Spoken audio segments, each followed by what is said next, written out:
Labor and pensions will please come to order.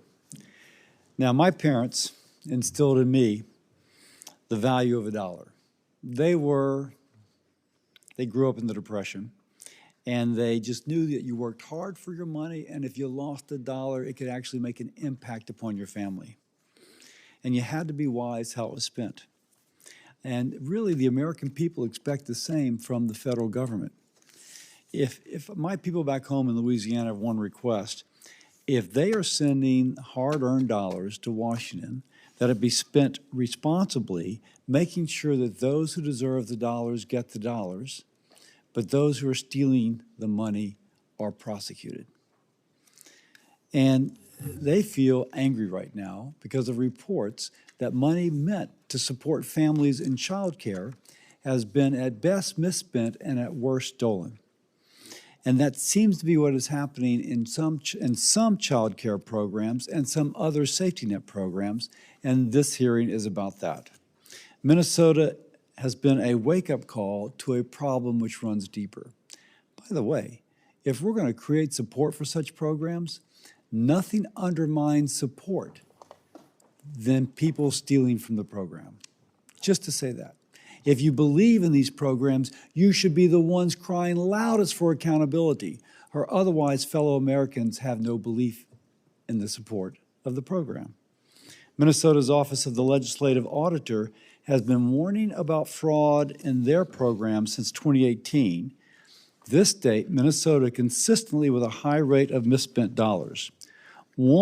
Almost one in every $10 spent on child care coming from the federal government in Minnesota has been stolen or misused, and billions more in federal dollars from nutrition, housing, autism programs, and Medicaid. Now, Minnesota was a catalyst to consider the problem, but let's be clear. This is more than a Minnesota problem. And let's be clear.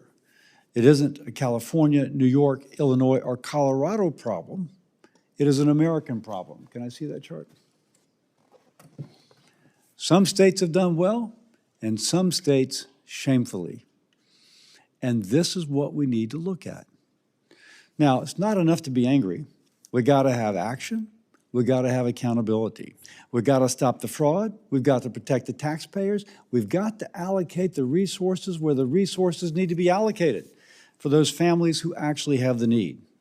As chairman of this committee, I can say on a bipartisan basis that we should not tolerate waste, fraud, and abuse, stealing money in my state from the taxpayers of Louisiana, but it could be just as easily the taxpayer of any state represented here. And we can see what has worked. Mississippi, I mean, they have their rate at 0. I think it's like 0.34 or something.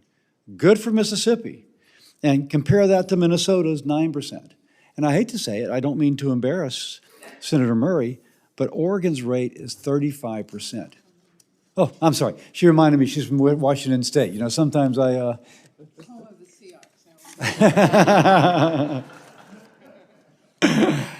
Seahawks. Many apologies. Now, by the way, Louisiana is about 6%. We used to be better. We're not as good now. I am told that there are regular, unannounced inspections of child care providers, and we share how well each provider performs with parents online. And in the past, there was greater improvement by verifying improvement with biometric verification of attendance. But during the COVID pandemic, that system was eliminated, and the error rate has gone up.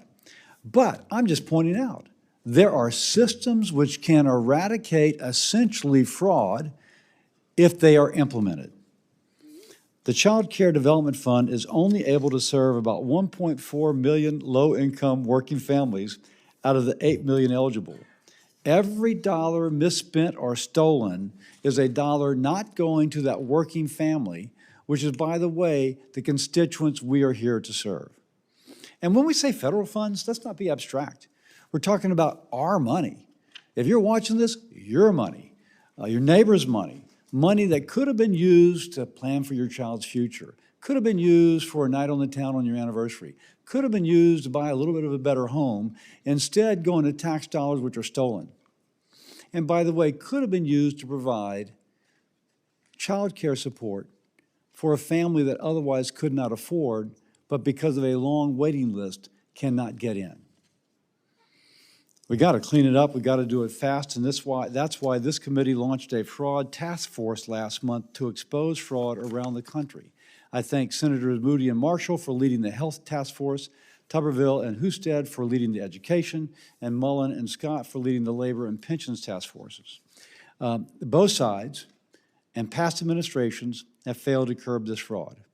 The American people rightly want it stopped. And the only way it stops is if Congress, not the administration, enacts new laws. Specifically, the members of this committee must lead. In the coming weeks, I'll be putting forward proposals to strengthen the Child Care and Development Block Grant Act to stop the fraud. Today's hearing is an important step in refining those solutions. I look forward to hearing from our witnesses from my home state, Dr. Paula Polito, home of the Berry Cherry Tree Child Center from Jefferson Parish, which I had the pleasure to visit a few years ago, and we're talking about how that kind of, wow, nice to meet you, Dr. Polito, has turned into her being here. Thank you for being here, ma'am. Mr. Wilde will speak to the fraud that plagued Wisconsin's child care system previously and the successful, as he said, painful efforts to overhaul. And I think, and we'll have a Democratic witness, which I'll allow Senator Hickenlooper to be, but thank you for being here, Ms. Stinson. And thank you all. I think we are united in knowing that this is an important program which has to be protected, just like the good people of Washington State seek to protect it. With that, I yield to Senator Hickenlooper.